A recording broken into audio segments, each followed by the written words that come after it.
um dia a conta chega. A Bíblia diz no livro de Números, se não me falha a memória, que o vosso pecado vos há de achar. O teu pecado te achará. É isso que Deus queria dizer aos filhos de Israel. Tem gente pecando, tem gente brincando, tem gente fazendo e acontecendo, pensando que Deus não está vendo, porque não está acontecendo nada, pensando que Deus não vai fazer nada. Mas esta conta vai chegar. Pecado é igual o cartão de crédito. Na hora de passar é uma alegria só, mas na hora de pagar é choro, viu? Aleluia. Então os filhos de Israel pecando, Jeremias entende que Deus vai pesar a mão. Jeremias entra em um jejum, pedindo a Deus socorro, misericórdia pelo povo. Por outro lado, Abacuque também vai conversar com Deus a respeito. Só que Abacuque, diferente de Jeremias, Abacuque vai pedir a Deus juízo. Deus, até quando tu vai permitir que o ímpio triunfe sobre o justo? Até quando tu vai permitir que a maldade prevaleça? Até quando, Deus, tu vai permitir que o ímpio faça e aconteça e não aconteça nada com ele? Aí Deus, nesta ocasião, decide se atentar para a oração de Abacuque. Deus diz a Jeremias: Jeremias, dessa vez não dá para te ouvir. Ainda que Samuel, ainda que Moisés me pedisse, dessa vez eu não agiria de compaixão com esse povo. A minha mão pesará sobre esse povo. Aí Deus vem até Abacuque e diz: vou punir esse povo, vou permitir que outras nações assolem esse povo. Quando Abacuque ouve o juízo de Deus que ele pediu, porque Abacuque pensava que Deus ia punir somente dos filhos de Israel os que praticavam a maldade, mas não, Deus, por causa dos maus, os bons vai pagar. É o que eu disse agorinha, Deus vai punir todo Israel. E quando Abacuque ouve, ele fala igual Adão disse lá no Éden: ouvi a tua voz e temi, Senhor. Aí ele pede, agora ele muda a oração, ele não pede mais juízo, ele fala: Senhor, eu sei que não dá para fazer mais nada, eu pedi juízo, o Senhor vai estabelecer juízo, mas aviva, Senhor, a tua obra no meio dos anos, a faz conhecida. Aí ele vai dizer: e na tua ira, lembra-te da misericórdia. Eu sei que a tua ira vai vir de qualquer jeito, mas na tua ira, lembra-te da misericórdia. Por que Abacuque faz isso? Porque ele entende que melhor que um juízo de Deus é um avivamento. Aleluia. Porque o juízo de Deus mata o drogado, mata a prostituta, mata o ladrão, mata o miserável pecador, mata o corrupto. Mas o avivamento de Deus salva o drogado, salva a prostituta, salva o ladrão, salva. Por mais maléfico que for o ser humano, se Deus der vida espiritual a ele, ele é avivado e tem a vida transformada. Porém, como eu disse, o juízo de Deus viria.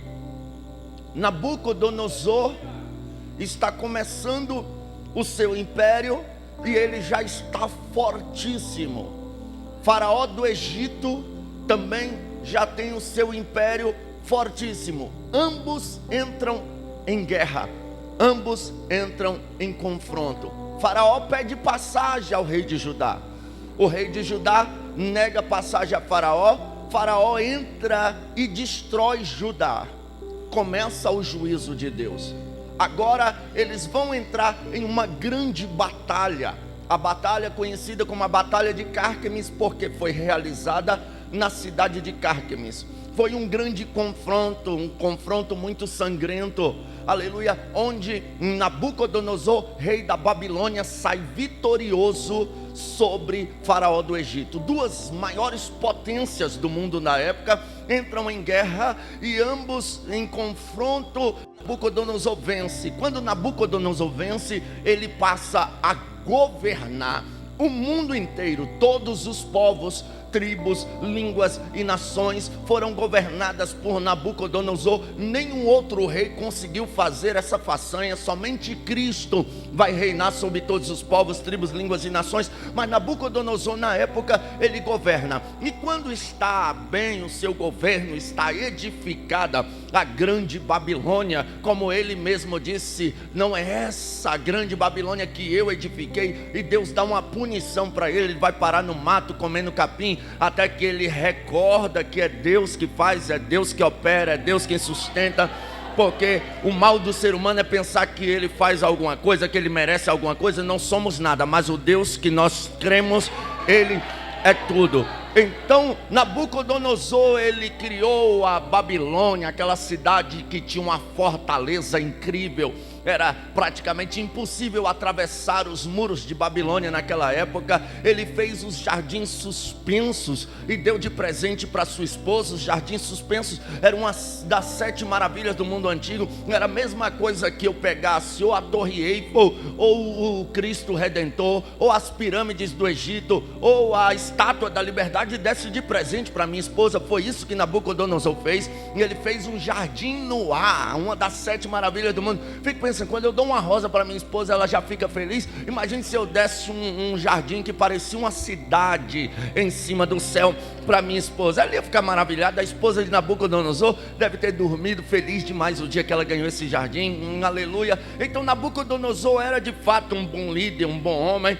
Porém, ele era de um império onde adorava deuses profanos, deuses de cultura babilônica, deuses que não agradavam a Deus. A idolatria, de fato, ela imperava na Babilônia. Agora, quando o seu governo está tudo bem, tudo indo de vento em polpa, ele ordena aos seus servos que busquem agora jovens, bonitos, formosos de aparência, inteligentes, sábios e de bom entendimento, para que aprendessem a cultura babilônica e servissem diante dele.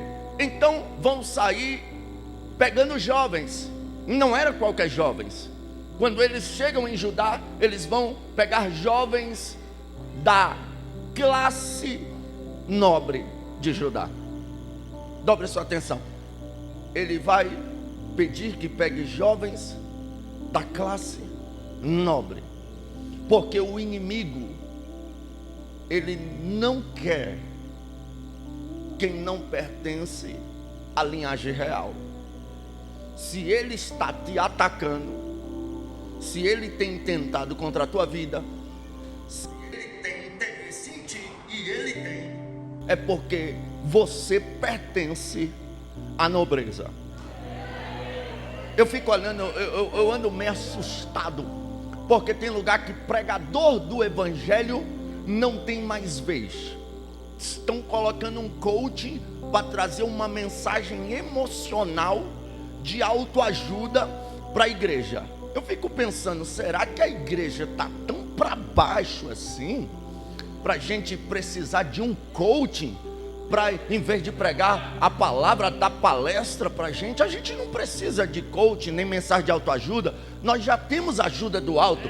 O problema é que nós estamos esquecendo a que linhagem nós pertencemos. É por isso que baixamos a cabeça. Olha para os cristãos primitivos. João estava para ser jogado dentro de um caldeirão de azeite fervendo. Ele disse o quê? Se eu fosse um pouquinho mais novo, pulava aí dentro. Mas como eu não dou conta, me joga aí. Prenderam Pedro para crucificar. Ele disse o quê? Não me crucifique de cabeça para cima, pois eu não sou digno de ser crucificado igual o meu mestre. Me crucifique de cabeça para baixo. Aleluia. Oh glória. João Rus, ao ser queimado em uma fogueira, ele chorou, ele gritou, tadinho de mim. Não, ele disse, hoje estão matando um ganso, mas daqui a 100 anos Deus vai levantar um cisne e ninguém poderá matá-lo. 100 anos depois vem Lutero e reforma a igreja. Os cristãos de antigamente não ficavam postando frasezinhas, aleluia, de indiretinha, que tá para baixo, que tadinho de mim, aleluia. Na hora de chorar, choravam, mas com dignidade. Na hora de enfrentar a luta, enfrentavam, mas com dignidade. Essa geração moderna quer sair da igreja por causa de fofoca, porque alguém achou a roupa dele feia, porque o uniforme não foi escolhido como ele queria. Pelo amor de Deus, que Deus levante uma geração de crente.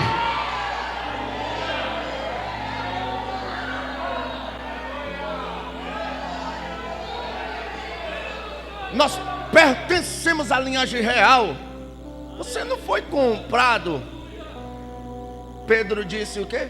Vocês não foram comprados com ouro, muito menos com prata. Vocês foram comprados com o precioso sangue de Jesus Cristo. O inimigo está tentando contra a tua vida porque ele sabe que tu pertence à linhagem real. Você faz parte da realeza. Resumindo, você é príncipe e princesa de Deus, e ninguém arranca isso de você. Então, pelo amor de Deus, se porte como um príncipe e uma princesa do Senhor. Aleluia. Aí o que acontece? Vão trazer de Judá, da classe nobre, 4 jovens: Daniel, Misael, Ananias e Azarias, cujos nomes tinham um significado. O nome de Daniel: Deus é meu juiz. O nome de Misael: quem é o que Deus é. O nome de Azarias: ajustado do Senhor. O nome de Ananias: tem sido glorioso. Os nomes judaicos, por cultura, eles tinham um significado.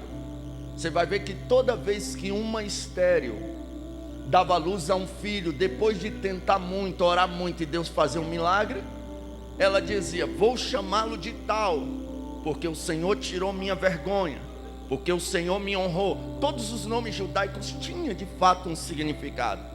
O nome da minha filha é Ana Merabi, que significa abundantemente cheia da graça. Tem um significado. Os nomes judaicos, os nomes hebreus, eles tinham um significado.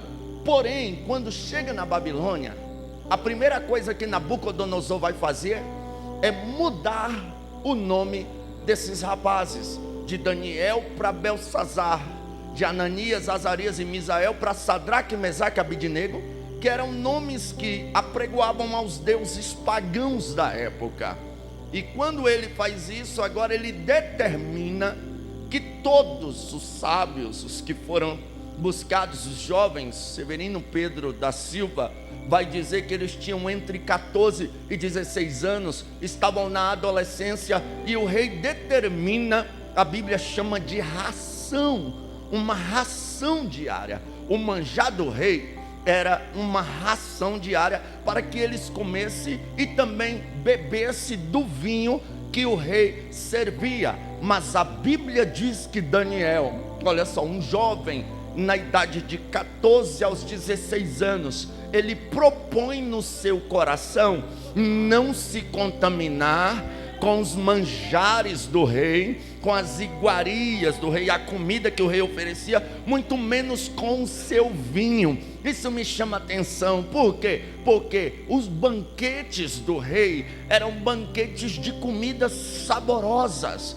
porém contaminadas, oferecidas aos deuses pagãos da Babilônia. E um jovem na adolescência, a mãe que tem um jovem na adolescência, você sabe como é. Eu vi diversas vezes minha mãe abrir a geladeira e dizer: eu não compro mais nada nessa casa, eu compro, vocês comem tudinho de uma vez. Não pareceu tua mãe falando agora, adolescente? Pois é.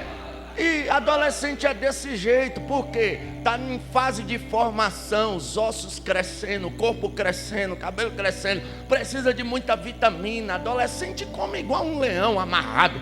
Essa é a realidade. Mas mesmo diante de um banquete enorme, ele propõe no coração não se contaminar. Então não venha com essa conversa que a gente tem que, porque hoje, estão trazendo uma cultura para dentro da igreja que a gente tem que criar um evangelho para segurar os jovens, um movimento para atrair os jovens. Jesus pregou o mesmo evangelho para anciões, pregou o mesmo evangelho para as mulheres, pregou o mesmo evangelho para os homens, pregou o mesmo evangelho para os jovens, pregou o mesmo evangelho para adolescente, pregou o mesmo evangelho para criança, e até as crianças vinham ter com ele através da palavra. Então, pelo amor de Deus, não vamos inventar essa cultura maligna para atrair jovens, colocar jogo de luz, máquina de fumaça e pancadão e rap e funk. Nós não precisamos disso.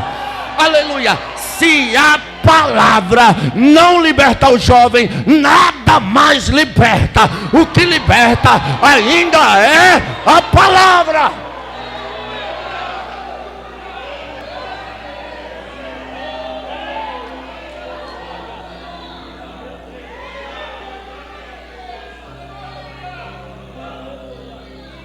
Ontem se realizou na igreja Casa Chaire, em Águas Lindas de Goiás.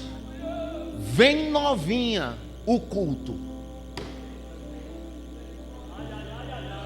É para acabar com o piqui do Goiás, o açaí do Pará e o queijo de Minas, tudo de uma só vez, irmão. Estão querendo adaptar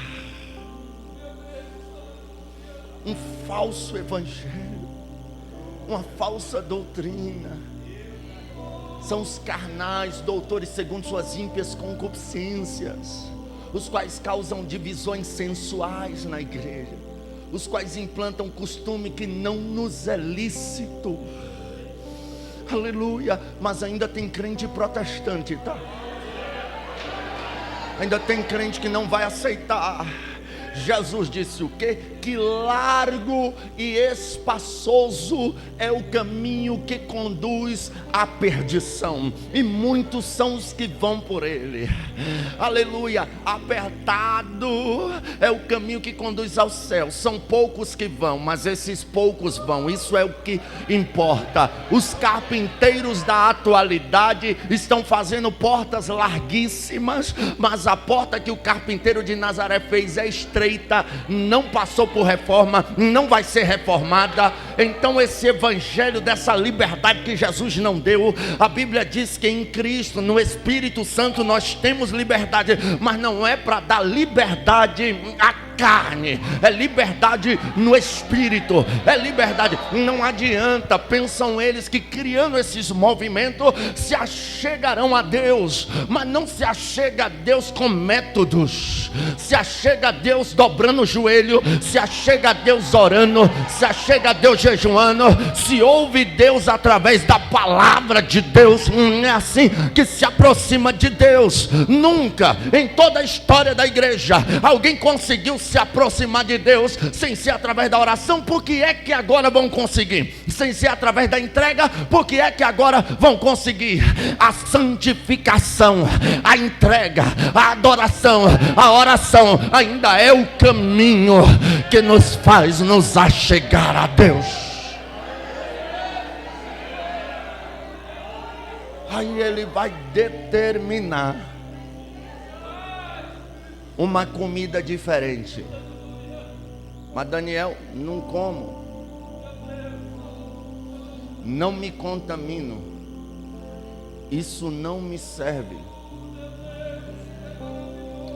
Lembra de Davi, quando, um parênteses, Saul viu coragem nos olhos daquele menino, porque senão ele não tinha.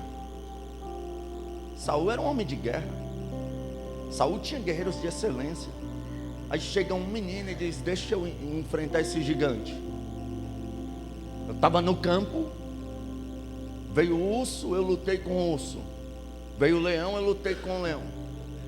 Saul viu verdade e coragem nos olhos do menino Davi.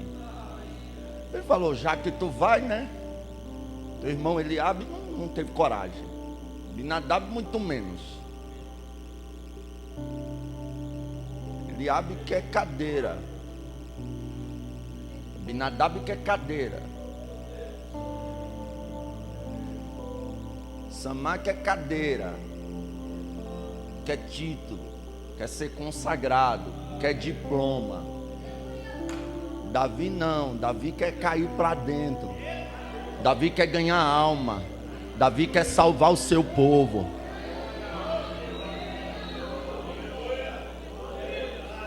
É pesado isso, mas é uma realidade para um bom entendedor. Aleluia. Aí Saul diz assim: tá bom, então pega aqui minha armadura.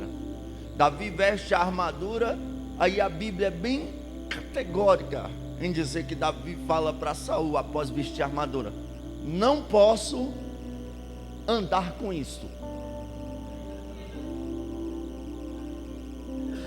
É uma coisa que muito crente tinha que olhar para si mesmo e começar a refletir e declarar: não posso andar com isso. Está curto demais, está sensual demais, está depravado demais, vai escandalizar o evangelho. Daniel propõe no seu coração não se contaminar. Ele não aceita aquela comida, mas o que tem de crente degustando a comida que o inimigo está oferecendo. Eu vi a esposa de um pastor postar em uma rede social: eu tenho 16 anos apenas que eu aceitei a Jesus, sou novo convertido, eu me escandalizo fácil. Eu me escandalizei, assim como eu me escandalizei com esse culto da novinha. Eu fiquei horrorizado. Mas coisas piores estão por vir. Mas a esposa de um pastor postou em sua rede social: gente, será que é só eu que estou me apaixonando pelo Lúcifer da série Lúcifer? Eu pensei: como é que a esposa de um pastor assiste uma série chamada Lúcifer e ainda fica apaixonada pelo Satanás?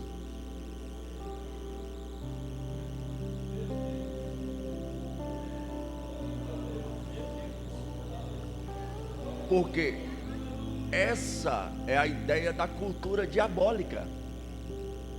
Quem é bom é tido como quem não presta. Quem é ruim é tido como herói. Basta olhar para a política brasileira,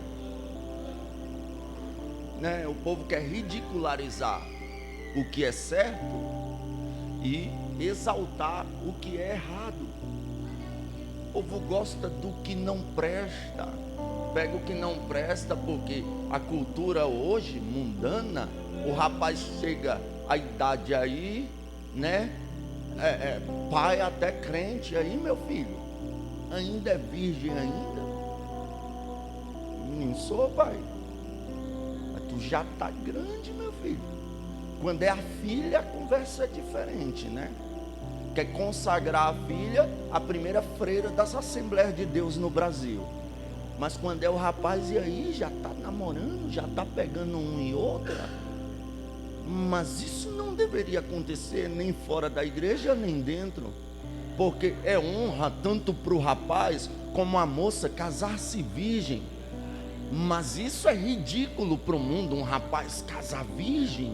Mas aquilo que é ridículo para o mundo é bom para Deus, é agradável aos olhos de Deus.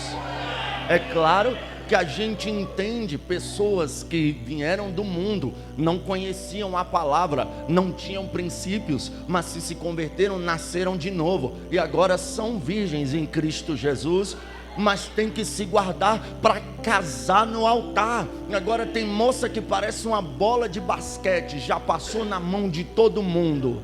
Tem rapaz que se acha o príncipe e sai pegando o reino inteiro, mas como eu disse, a conta uma hora vai chegar. Então nós não podemos achar legal aquilo que é errado, nós não podemos aceitar aquilo que é errado. E se a igreja se calar, aleluia, já dizia um grande homem de influência no passado: não me assusta o grito dos maus, mas o silêncio dos bons. Se a igreja não se levantar, vai continuar tendo aborto de crianças de 7 meses. Se a igreja não se posicionar, vai continuar, aleluia, tendo um avanço de famílias destruídas. Aleluia, o divórcio vai se tornar uma coisa normal, porque a ideologia hoje é: vou casar no civil, se não civil eu largo, se civil eu continuo. E esta cultura está entrando até mesmo na igreja. Mas Deus está nesta noite em Goianésia levantando um povo que vai propor no coração não se contaminar. Nós não aceitamos esse alimento que nos contamina, nós não aceitamos essa cultura que nos deprava, nós rejeitamos. Aí ele chama o guarda responsável por dar a comida, né? A ração é coisa para cavalo, né? O diabo é assim, ele dá ração, porque os deles são o cavalo deles. Daniel entende que ele não é cavalo, ele é ovelha. E ovelha, o bom pastor leva a pastos verdejantes, não é ração. Daniel chama ele e fala: olha, eu não posso, deixa a gente privado disso, a gente vai comer aqui só legumes. Aí, olha o que ele diz: não, se eu fizer isso, o que o rei vai dizer? Quando vê vocês mais feios e mais tristes do que os outros. Daniel fala: não é bem assim, experimenta a gente 10 dias. Aí ele: tá bom, vou experimentar 10 dias. 10 dias depois, ele olha e Daniel, Misael, Ananias e Azarias estão mais formosos do que todos os jovens. Porque a conversa do diabo é a mesma, não muda. A estratégia dele é sempre a mesma. A mulher atraída pelo que ouve, esperou a mulher estar sozinha no Éden para. O homem é atraído pelo que vê. A mulher leva a fruta, Adão vê, acha agradável e come. Então a estratégia do diabo é a mesminha até hoje, para afastar o homem de Deus, não é? Olha as músicas aí, é ridicularizando a mulher. Aí a mulher atraída pelo que ouve começa a se comportar conforme as músicas, começa a se portar da mesma maneira que as músicas ditam. Aí o homem vê aquilo, é agradável aos olhos, e isso traz a depravação moral que está no mundo, e eles se afastam de Deus. A estratégia é a mesminha, mas a estratégia de Deus também ainda é a mesminha: ir atrás e perdoar e mudar e dar o céu. Aleluia, oh glória. Mas o que acontece? Olha só, nós não podemos privar você de comer o que o rei está oferecendo, porque vocês vão ficar mais feios. Não é assim que o diabo faz com os nossos jovens? Nossa, você é crente, você se veste tão feio. Na verdade nem se veste, não há beleza tamanha como a beleza de uma serva de Deus bem vestida decentemente. É elegantérrimo uma serva de Deus bem vestida. E isso é coisa do céu, tá? Serva de Deus não é para andar por aí descabelada, igual uma louca, não. Pelo amor de Deus, serva de Deus, não faça isso não. Você tem que andar bonitona, arrumada, elegante, mas decente. A Bíblia manda a serva de Deus se adornarem como Sara. Você acha que Sara era feia? Ah, Sara era uma velha, eu vou ter que andar igual uma velha? Aí você se engana. Não existe velha na Bíblia tão bonita igual Sara. Que conversa é essa, pregador? Quando Abraão chega lá, o que ele diz? Não diz que é minha esposa não, senão vão me matar para casar contigo. Diz que tu é minha irmã. Peraí, quem é que vai matar o marido de uma velha para tomar ela como esposa? Isso significa que Sara era uma velha bonitona, que causava inveja, admiração. Assim são as servas de Deus. Você tem que ser bonitona, arrumadona, pelo amor de Deus, mas com pudor e decência. Mas sabe o que o inimigo faz? Você está feia, você está horrorosa, coloca algo mais curto aí, coloca algo mais indecente aí. Aí começa as irmãs de círculo de oração lá da Ceilândia, aqui não, graças a Deus, com as tomara que caia o pastor, tomara que caia o pregador, tomara que caia todo mundo.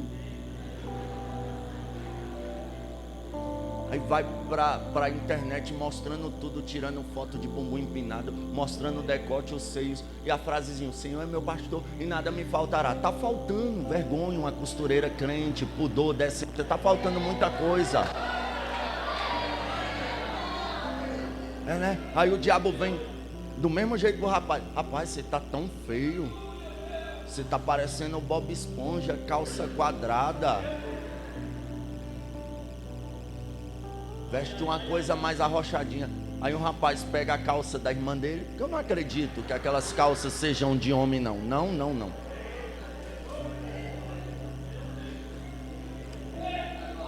Aí o cara anda com a calça arrochadinha, sem falar que tem rapaz, irmão, eu tô horrorizado, tem rapaz crente fazendo sobrancelha fininha e passando esmalte na unha.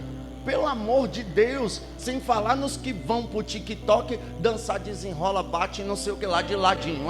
Rapaz da igreja, sensualizando no TikTok. Aí vem pro culto: eu tenho vergonha de ser batizado com o Espírito Santo. Eu tenho vergonha, mas não tenho vergonha de ficar se expondo em rede social. O sangue de Jesus Cristo tem poder. Aleluia. O diabo vem com isso: não, você está feio coisa nenhuma, não existe ninguém mais lindo do que os crentes. Aleluia. Mas não, vocês vão ficar mais feios do que os outros se vocês continuarem assim. Não vão. Observa, quem aceita o prato do diabo, quem aceita a comida do diabo, o tempo mostra. Daniel falou: dá 10 dias. Depois de 10 dias você vem olhar quem está mais bonito, quem está mais feio. Assim é nos dias de hoje. Quem se entrega, o tempo mostra. Olha a moça que cai nas tentações do diabo, sai da igreja, vai para os baile funk, vai para a profanação. Algumas acontecem o que aconteceu com aquela música da Teresa, mas outras a situação também é bem caótica. Agora olha aquela que ficou na igreja, olha o rapaz que saiu da igreja e foi para a depravação, e olha o rapaz que ficou na igreja e permaneceu firme, não aceitou a proposta do diabo. O tempo mostra, porque o tempo passa. Quem se entregou à depravação está aí, mãe solteira de 2, 3 filhos, sofrendo. O rapaz está aí em depressão por um monte de relacionamento mal vivido, sofreu, coração destruído. Agora olha quem ficou nos pés do Senhor, olha quem esperou em Deus. Hoje é um pai de família, comemorou muito bem o dia dos pais. Hoje é uma mãe de família, hoje é uma pessoa bem sucedida. Então, pelo amor de Deus, o tempo mostra. Fica crente que o tempo vai mostrar quem fica mais bonito e quem fica mais feio. Bonito não é um rapaz solteiro, aleluia, casado 10 vezes, isso não é bonito. Bonito é um rapaz pai de família, senhor de sua casa. Bonito não é uma mãe solteira, cheia de filhos, ridicularizando o marido que não paga pensão nas redes sociais. Isso não é isso que Deus tem para você. Isso é o que Deus tem para a família. E antes que venham me atingir, eu não sou a favor de homem que não honra o seu filho. filho, porque se o cara não tem coragem de pagar a pensão do próprio filho, para mim ele não é homem, ele é um canalha. Aleluia.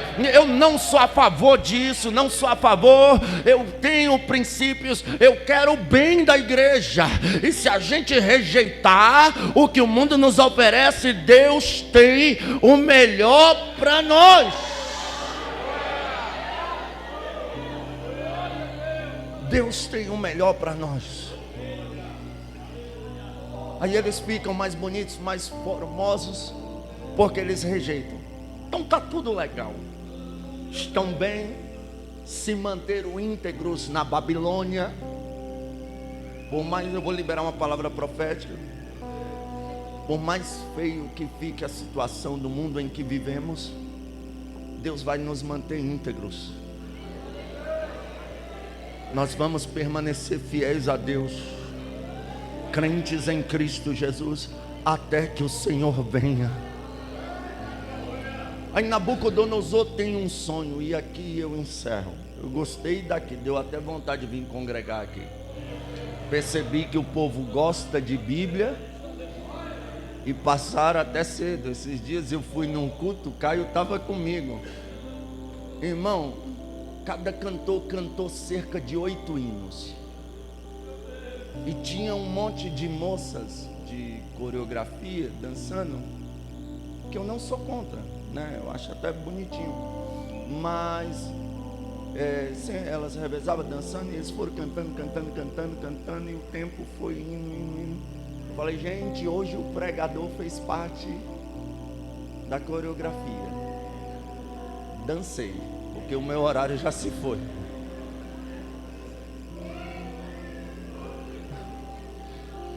Mas ainda bem que o povo até ficou até o final da palavra.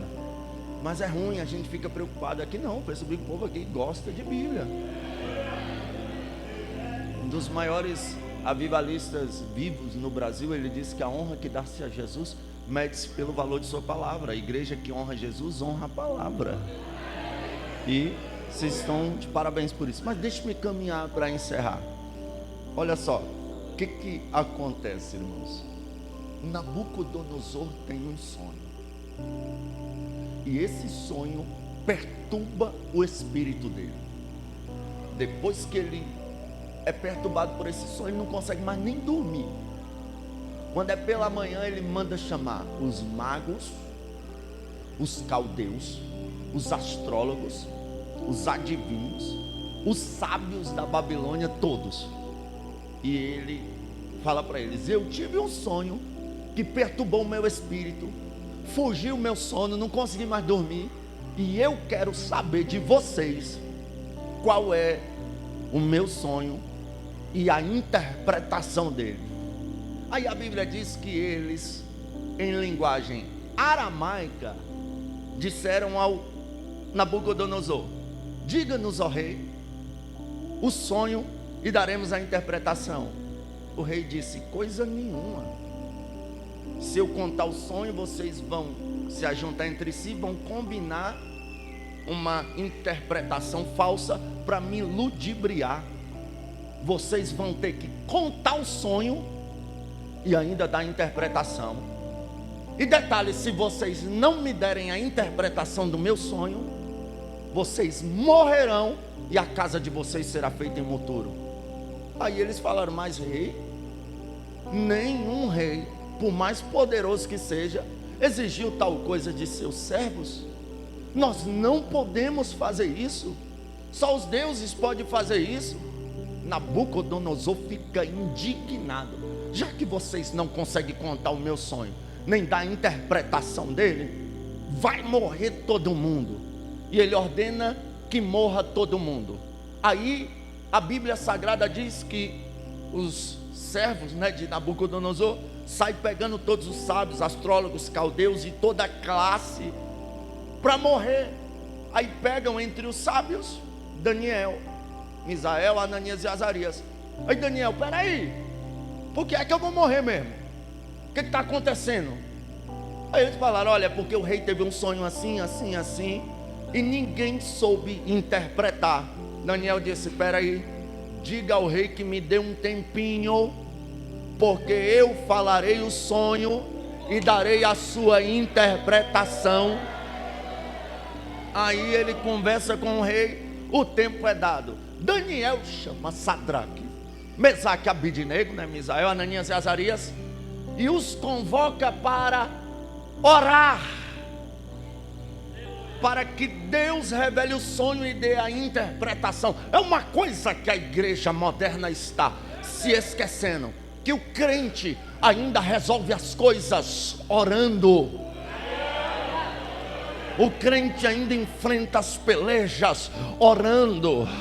O crente ainda fica de pé orando. Aleluia. Você pode ver pregador que para de orar, cai.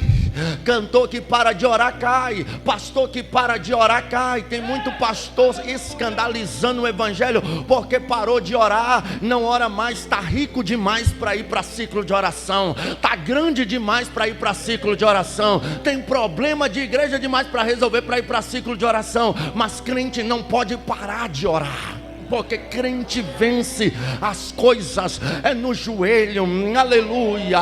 Uma vez alguém cujo a filha tinha cometido um pecado na igreja e foi afastada, pressionou o seu pastor dizendo: não pode afastar minha filha, o meu dízimo é o maior da igreja, a minha oferta é a maior da igreja, e se eu não der dízimo e não der oferta, a igreja vai fechar, então não mexe com minha filha não. Eu disse: pastor, pelo amor de Deus, manda esse cara ir catar coquinho, manda esse cara ir procurar uma lavagem de roupa. Engana-se quem pensa que a igreja fica aberta pelo dízimo e oferta de quem não tem compromisso com Deus. O sustentáculo da igreja nunca foi através de dinheiro, de corrupção, de barganha. O sustentáculo da igreja ainda está no joelho das irmãs de ciclo de oração. Se alguém não der, a igreja ora e Deus manda, mas a porta que Deus abre, ninguém fecha.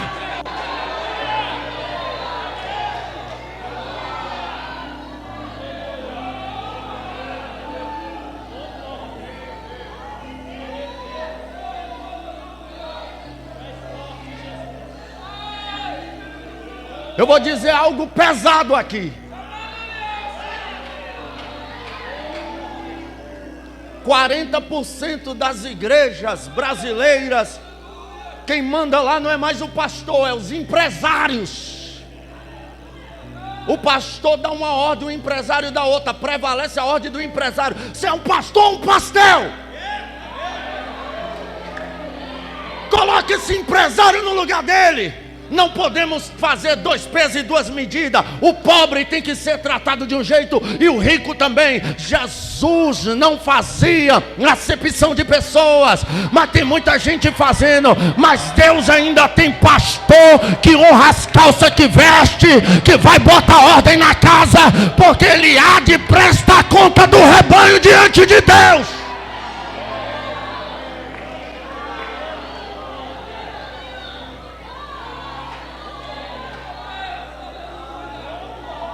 Isso é coisa de pastor frouxo. Famílias que mandam na igreja porque são antigos. Aí o pastor novo chega, não pode fazer nada porque a família antiga não deixa. Aleluia. Eu vou liberar uma palavra para Deus. Vai arrochar o cinto de muito pastor na igreja brasileira. Chega de pastor calça frouxa. Quem quiser obedecer que fique, quem não quiser obedecer que saia. Deus não tem negócio com crente rebelde, Deus tem negócio com crente obediente.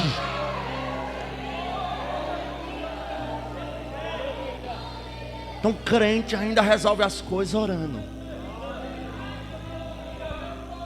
Ana, me diga uma coisa. Ana foi bater boca com Penina? O que Ana foi fazer? E por que é que está cheio de irmã barraqueira na igreja?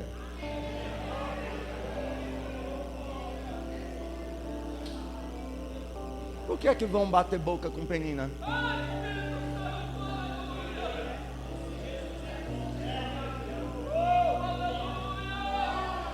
Isaac queria casar. Ele foi para a internet mostrar os bíceps. Ele foi orar. Eu quero casar, vou seduzir o rapaz mostrando o corpo. Vou seduzir a moça. Tadinho da mulher que seduz o rapaz pelo corpo. Porque quando ela engravidar, acabou o corpinho bonito. Se ele foi atraído pelo corpo, ele vai atrás de outro corpinho bonito. Da mesma sorte o rapaz, vamos valorizar caráter. Vamos orar. Para casar tem que orar. Tem uns rapazes aqui que são bem mais feios do que eu. Eu consegui casar porque eu orei. Olha para alguns pastores que estão atrás de mim. Como é que eles conseguiram casar?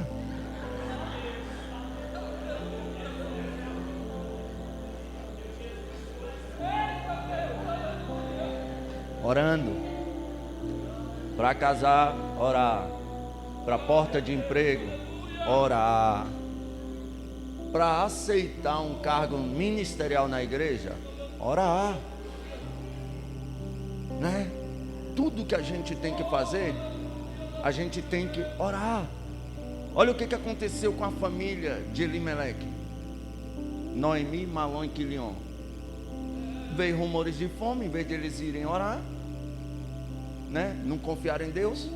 Porque Isaac, na época da seca, ele semeou e colheu 100 vezes mais. Assim é o crente, está difícil, a fome chegou, estreitou, vai orar.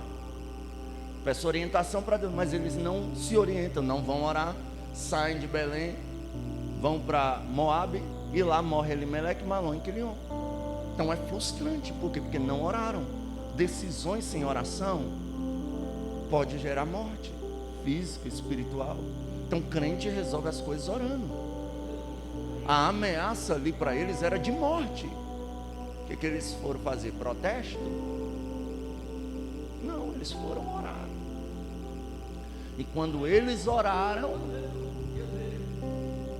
Deus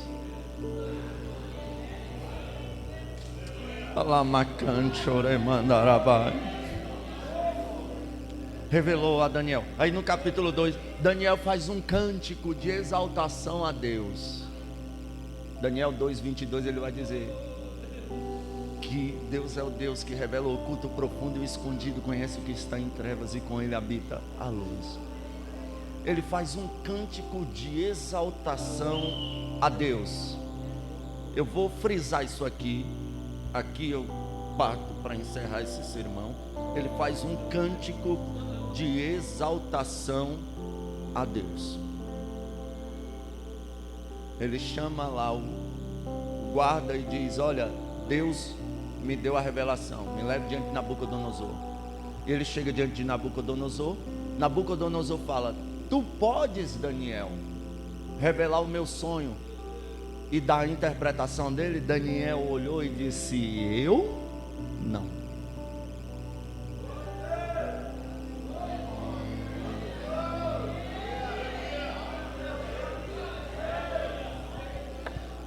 O Deus que está no céu.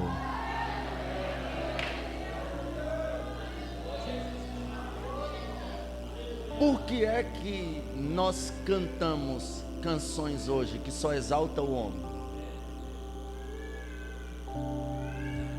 Você já parou para pensar que tem canções que a gente canta que não contém um versículo bíblico nela? Cantores, você já cantou alguma música que não tem nenhum versículo bíblico nela? Pense aí. Não é só Deus vai exaltar, é só Deus vai levantar, é só Deus vai glorificar. É a glória ao homem. Pregadores que pregam destinados a um homem. Certa feita, um jovem pregou um sermão e o Dr. Moody estava no púlpito. Aquele jovem pregou aquela mensagem bonita, impactante. Quando ele terminou, ele disse: Senhor Moody, o que você achou do sermão? Moody olhou e disse: vou ser sincero contigo, seu sermão foi falido. Você falou um monte de palavras bonitas, mas o seu sermão foi falido. Ele disse: mas como assim? Ele: toda rua, toda via, todo beco, ele leva a uma avenida principal. Assim como toda pregação deve-se ser conduzida a Cristo. E você não falou uma só vez o nome de Cristo. E assim são canções. Tem canção que não fala uma só vez o nome de Deus, não exalta Deus. Pregadores coaches, né? Você é um xodozinho de Deus, o ursinho de pelúcia de Deus. Você é o... Não, pelo amor de Deus, né? A massagem exaltando o ego, como se o homem fosse alguma coisa, né? Eu disse algo, lembra na época que aquele pobre rapaz, que eu chorei pela alma daquele rapaz, Lázaro, ele estava possesso por um demônio e aterrorizando, apavorando. Eu vi muito crente desejar a morte daquele rapaz. Eu falei: o crente que deseja a morte de um rapaz desse é tão hipócrita. Por quê? Porque o que é que nos impede de ser pior que aquele rapaz? A graça que nos alcançou. Se não fosse isso, o demônio que possuiu ele poderia possuir qualquer um de nós e fazermos coisas bem piores do que ele fez.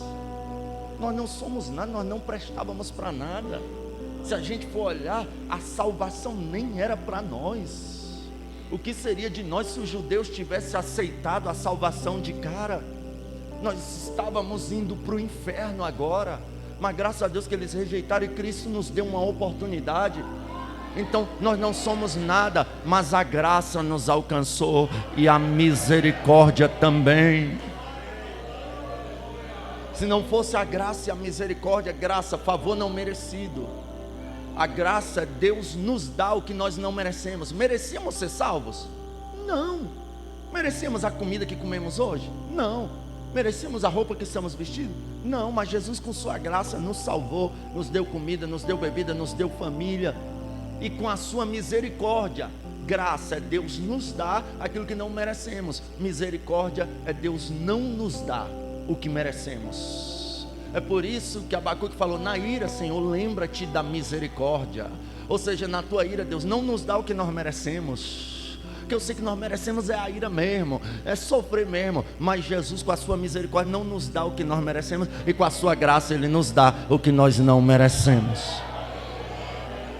Ele destina a Deus deve ser destinado o louvor, a Deus deve ser destinado a honra, a glória. Deus honra quem Ele quer honrar, Deus dá quem Ele quer dar, mas a glória é para o nome dEle. Olha só, Deus nunca vai permitir que um homem faça algo por ti e o nome do homem seja exaltado. Deus não permite. É por isso que tem vezes que Deus não deixa alguém nos ajudar. Por quê? Porque alguém vai dizer: olha, só está lá porque fulano colocou. E com Deus não é assim não. Deus tira de cena para se cumprir o Salmo 26, quando alguém olhar, dizer: grandes coisas fez o Senhor por estes, por isso estamos alegres. Aleluia. Teu casamento será para a glória de Deus, o carro que Deus vai te dar será para a glória de Deus, a casa que Deus vai te dar será para a glória de Deus, o ministério que Deus vai te dar será para a glória de Deus. Tudo é para Deus. Só Deus pode fazer algo por nós.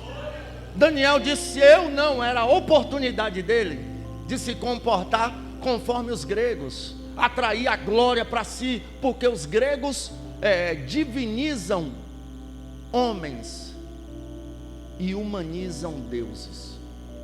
E essa cultura grega está entrando nas igrejas, porque tem canção que está humanizando Deus e divinizando os homens. Da mesma sorte tem pregações que estão humanizando Deus e divinizando homens. E isso é inaceitável.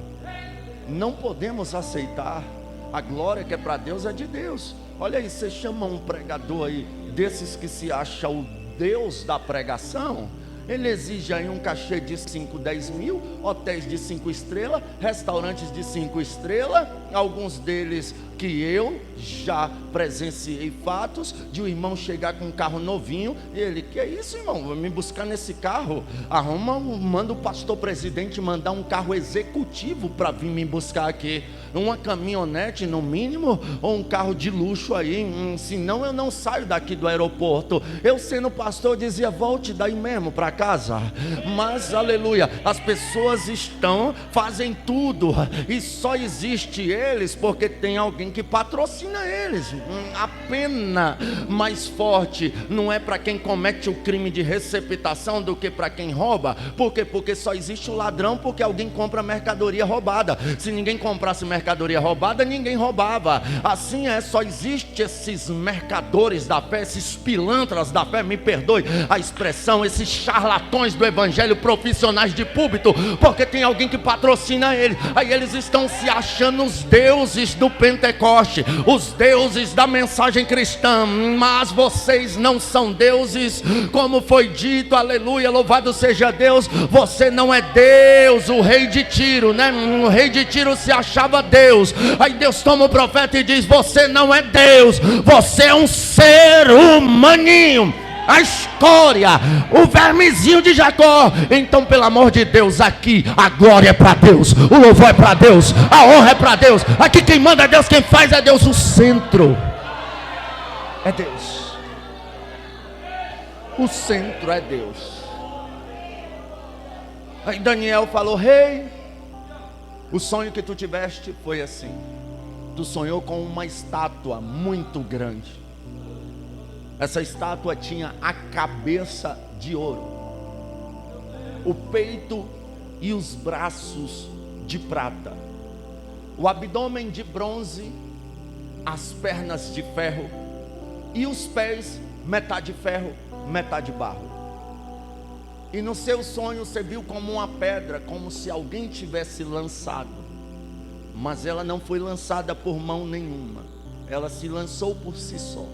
E essa pedra atingiu os pés da estátua e destruiu toda a estátua. E o rei, foi isso mesmo que eu sonhei. Mas e a interpretação?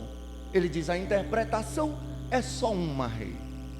A cabeça de ouro é o seu governo, o império babilônico, um império poderosíssimo. Porém, o peito e os braços de prata, o seu império vai passar, e vai vir um império depois do seu, e esse também será poderosíssimo, assim como a prata é poderosa.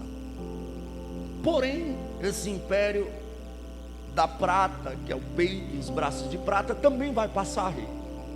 E vai vir outro império, que é o abdômen de bronze da estátua. E esse império também terá sua fortaleza como o bronze. Porém, esse império também vai passar. E depois desse império, vem as pernas de ferro, que será um império fortíssimo. Será forte como o ferro. E o ferro é um dos metais mais fortes que existe. Esse império será fortíssimo. Porém, esse império fortíssimo, representado pelas pernas de ferro, também vai passar. E vai vir outro império, que são os pés da estátua, metade ferro, metade barro. Esse império será forte como ferro e fraco como barro. E a pedra que tu viu, rei, sendo lançada como se uma mão tivesse lançada, mas ninguém lançou, ela se lançou por si própria, atinge os pés da estátua e destrói a cabeça de ouro, o peito e os braços de prata, o abdômen de bronze, as pernas de ferro e os pés, metade ferro, metade barro. Será um reino que subsistirá sobre todos os reinos que se passaram. Esse reino será indestrutível. Esse reino será inabalável. Severino Pedro da Silva e outros homens estudiosos, porque o livro do profeta Daniel é o apocalipse do Antigo Testamento, a gente sabe disso, tanto que Jesus manda a gente ler o livro do profeta Daniel, para a gente entender as coisas da marca da besta, as coisas futurísticas, a escatologia bíblica. Então Daniel é o Apocalipse do Antigo Testamento. E Severino Pedro da Silva, um grande escatólogo, e outros estudiosos, eles interpretam essa estátua. Primeiro, a cabeça de ouro já foi interpretada por Daniel, a gente sabe disso. É o Império Babilônico, o poderosíssimo Império Babilônico, que dominou na época sobre todas as nações, como eu disse aqui. Mas depois da cabeça de ouro vem o peito e os braços de prata. Foi outro império que se levantou. Esse império foi o Império Medo-Persa, que foi governado por o imperador Dário e o imperador Ciro, que Deus disse que levantaria para tirar os ferrolhos de ferro, despedaçar as correntes, né? Foi Ciro quem tirou Israel do cativeiro. A gente sabe, quem estuda história bíblica sabe disso, quem lê a Bíblia também sabe disso, né? Então Dário e Ciro governam, como eu disse aqui. Dário representava o braço esquerdo de prata e Ciro representava o braço direito de prata. Porém, um império Medo-Persa também passa e se levanta outro império, que é o império que representa o abdômen de bronze. Esse império é o Império Grego-Macedônico. Esse Império Grego-Macedônico, ele foi imperado por Alexandre Magno, conhecido como Alexandre o Grande. Alexandre o Grande venceu todas as batalhas em que guerreou, todas as guerras que seus exércitos pelejaram, ele venceu. Foi um império fortíssimo que Alexandre o Grande governou, imperou sobre ele. Esse foi o Império Grego-Macedônico. Conta-se uma história, um parêntese aqui, que Alexandre, certa feita, o seu exército em campo de batalha, um soldado fugiu da batalha, e se um soldado fugia da batalha, depois os outros soldados pegavam ele para que este morresse. Ninguém podia desertar no meio da batalha, e esse soldado foge. Quando termina a batalha, Alexandre venceu essa guerra. Os soldados pegam o soldado que fugiu de campo de batalha e trazem até Alexandre, para esse ser julgado e morto. Alexandre pega esse rapaz pelo colarinho, diz a história, e pergunta a ele: qual é o seu nome? Ele disse: Alexandre. Ele disse: qual é o seu nome, rapaz? Ele disse: Alexandre. Ele falou: não perguntei o meu nome, eu perguntei o seu. Aquele rapaz, tremendo e temendo diante de Alexandre o Grande, disse: o meu nome também é Alexandre. Alexandre joga o rapaz no chão, diz a história, caminha para lá, caminha para cá, caminha para lá, caminha para cá, volta, pega o rapaz e diz: ou você muda de atitude, ou você muda de nome. E assim é gente que por aí, o que você é? Sou crente, sou cristão, e Jesus está pegando hoje e dizendo: ou tu muda de religião, ou tu muda de atitude. Se tu não quer mudar de atitude, para de dizer que é cristão. Só que o Império Grego-Macedônico também passou, um império governado por Alexandre o Grande, e se levantou outro império, que são as pernas de ferro. Esse império foi governado por dois irmãos gêmeos, Rômulo e Rêmulo.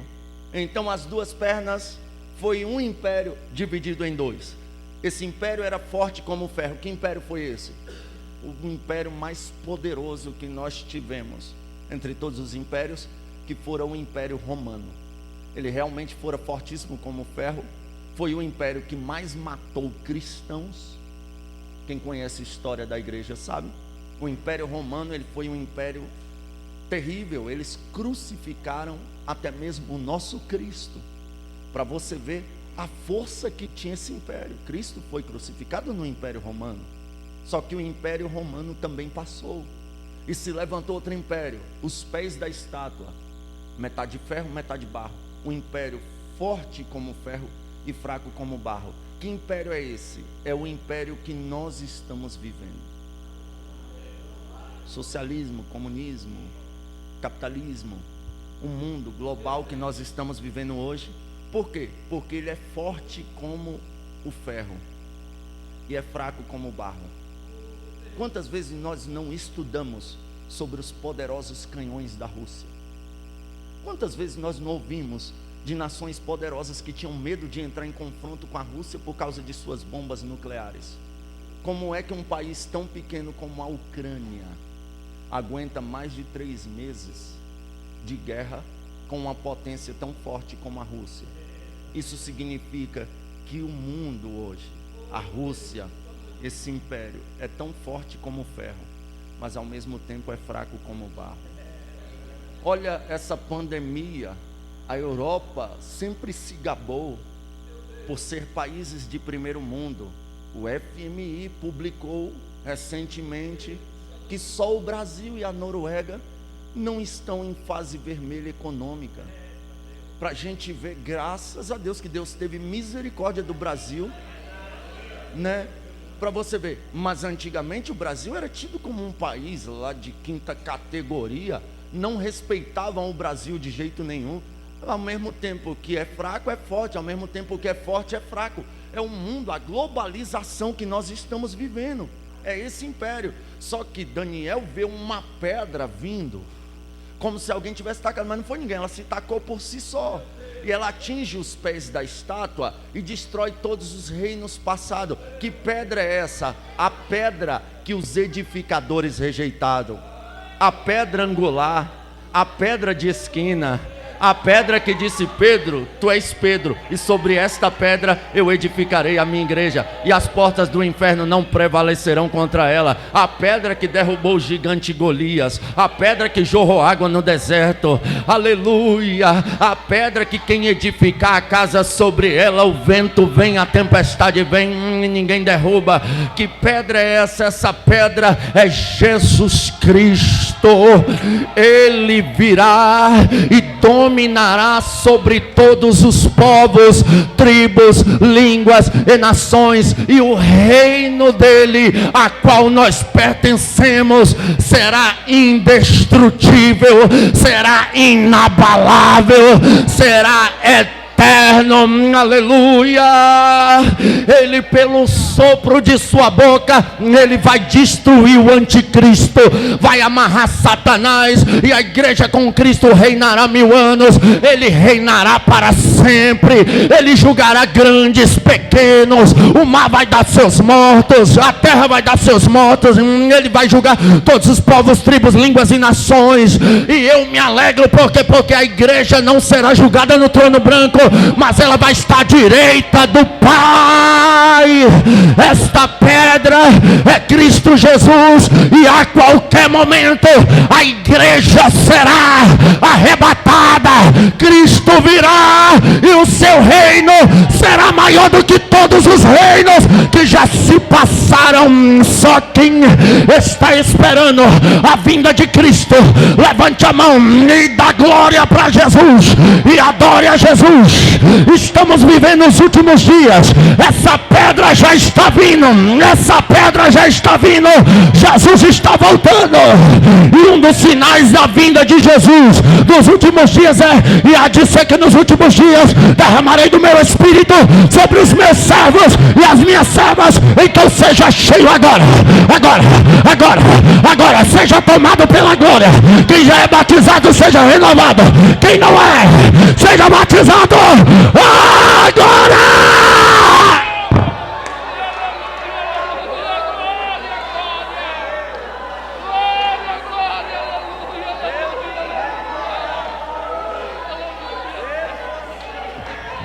É pra contricar la previna cal sore mandaraba no que plaba darabaion. Profeta que prote que pra façanta que pra papapá que tu ia provocar que pra bacana manori me cala choria darabado que vai dereba de pravado. Ela provotou que pra pacadaraba manori me cala chore me canara manori me cala provotou que faça daraba urabacala provada que pra baixaria. Ela praia semina como tefa urabacala chore me canara urabacala pote que pra para baixo que provotou